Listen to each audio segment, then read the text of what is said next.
बऱ्याच शेतकऱ्यांचा असा भ्रम आहे की नीमचे वृक्ष झाड याच्या खाली केळी इतर पिकं सायरमुळे येत नाही। आता हा उत्तम नमुना उदाहरण बघा। या झाडाखाली जे केळीचे झाड आहेत यांची उंची बघा, पान बघा आणि हे शेतातले केळीचे झाडं बघा, किती फरक आहे।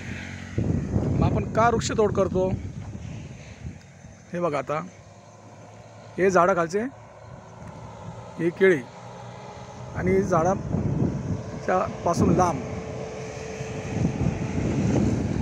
हे शेतामधले केळीचे झाडे,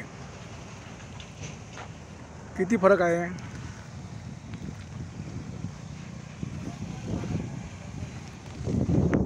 का म्हणून झाडं कापता? झाडांमुळे पाऊस चांगला पडतो, जमिनीत पाणी जिरतं। वृक्ष कत्तल थांबवा, झाडे लावा।